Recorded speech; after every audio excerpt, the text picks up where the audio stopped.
Brazil, a tropical country known for its soccer, festivals, music, and natural beauty, spans continental dimensions, being the fifth largest country in the world by land area, almost as large as the United States. It boasts one of the greatest biodiversities on the planet, housing the Amazon rainforest, the largest forest in the world, rich in natural resources such as iron, gold, natural gas, and oil. Brazil, in theory, should be a paradise. However, in reality, it is a living hell where 80% of the population is in debt, 32 million children and adolescents live in poverty, and the country is dominated by gangs and violence, leading the UN homicide rankings in 2023. This is compounded by high levels of corruption, inequality, and illiteracy. Here, you will understand what it is like to live in Brazil and why Brazilians have reached this point through my knowledge and experience as a Brazilian, born and raised here, having lived my entire life here. Considering all our problems, there is no more important topic to start with than the economy.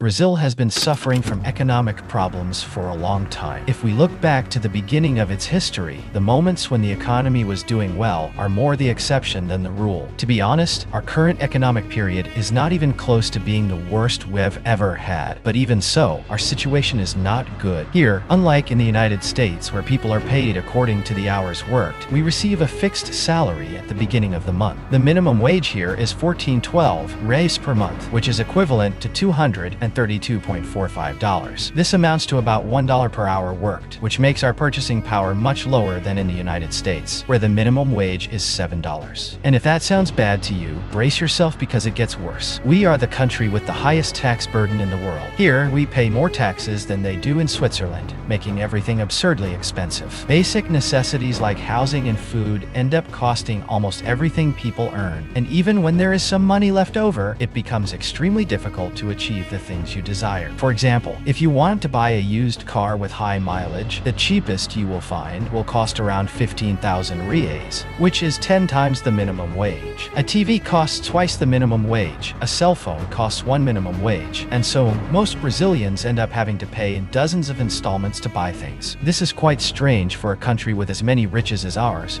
but the truth is that the main culprits are our politicians. They use a strategy we call electoral corral, where politicians deliberately make the worst economic decisions, such as printing money non-stop, increasing inflation, and indebting the country with billion-dollar loans from other countries, thus putting a large part of the population in misery. Then they create so-called poverty eradication policies, like the Bolsa Familia social project, which gives money to people who were put into poverty by the very same rulers. This puts these people in a situation where they vote not thinking about what will be best for the economy, security, or education, but rather about the government benefits they depend on to survive, thus re-electing those who put them in misery. This technique is called electoral corral because the population is treated like cattle being fed to sustain the politicians. The main goal of this cheap welfare is not to end poverty, but to get the largest number of cattle for this corral. One of the consequences is that Bolsa Familia helps all those who are considered to be in misery, those who earn less than 300 reais per month, without any incentive for them to stop depending on these aids. This encourages many to stop working because why would someone work if they will receive money for doing nothing? This results in a huge number of people living off Bolsa Familia, not because they need it, but out of pure convenience. It is very common to see several videos of people flaunting the money they receive from the government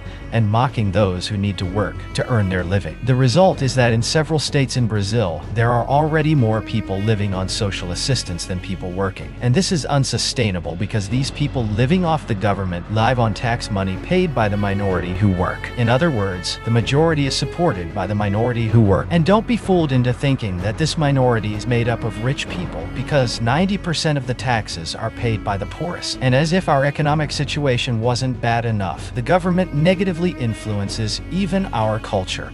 Here, TV networks are allied with the government because for decades they have received public money as incentives, thus influencing our journalistic class, which becomes increasingly biased, losing the impartial nature of journalism to align with government agendas. This also influences our soap operas, movies, and series, which have come to idealize poverty, vilify the rich, hypersexualize, and dumb down content. The consequence of this exposure is the formation of a vulgar population that glorifies poverty becomes bestial and lives solely for pleasure. Here, most people are not concerned with the economy, security, or the future of our country. They are worried about whether their favorite soccer team won the game, if their favorite singer released a new song, or what the latest gossip on their favorite reality show is. Here, things work in reverse. Superficial matters are treated seriously, and serious matters are treated as jokes. These people see a distorted truth to the point where they confuse poverty with humility, ostentation with wealth, and beauty with vulgarity. This directly influences our youth. There's a saying that the youth are the future, but our youth, for the most part, are not concerned with the future. Most people I know, aged 18 to 30, who live with their parents and thus have greater financial breathing room, instead of saving this money to buy a house, start a business, finance their studies, or even leave this country, spend money on branded clothes, parties, and drinks. The government benefits from this because politicians know that a population with this culture is unlikely to revolt. But the price of this goes beyond the economic. This irresponsibility of our population is reflected even in the morals and ethics of our society. Here, Brazilians have a term that describes this: the Brazilian way, which is nothing more than finding a way to take advantage of every situation, even if it means breaking laws and harming others. Here, it is common to see places where it is forbidden to bring alcoholic beverages, for example, in a shopping mall, and people put the drink in a soda bottle to disguise it. If a restaurant offers a discount for children up to a certain age, it is very common to see parents encouraging their own children to lie about their age to get the discount. And this goes to even more serious levels, such as gatos, which are ways to divert electricity and water to access these services for free, i.e., stealing these resources, which increases the price of bills for those who pay honestly. We often see extreme cases where a truck overturns and dozens of people go to loot the products while no one helps the truck driver, who is often there dying. This happens because the government itself encourages impunity. If a person incurs a debt, that debt is forgiven in 4 years. If a person goes to prison and has good behavior in jail, their sentence is reduced by 4 times. Here, there is no life imprisonment or anything like that. The maximum sentence is 30 years in prison. There are serial killers and people who have committed unimaginable crimes who have been released and live off the fame they gained by committing these crimes. Our own president is a former prisoner who defends that those who steal phones are victims. All of this has very serious consequences for our security. Brazil has a higher number of homicides than countries at war, because we are also at war, but not against other countries. We are in a civil war against gangs that control much of our outskirts. When I say they control, I mean they really control. When these gangs have real armies of men with AK-47s, pistols, grenades, and even weapons designed to pierce tanks. Recently, criminals have even started using drones to drop grenades,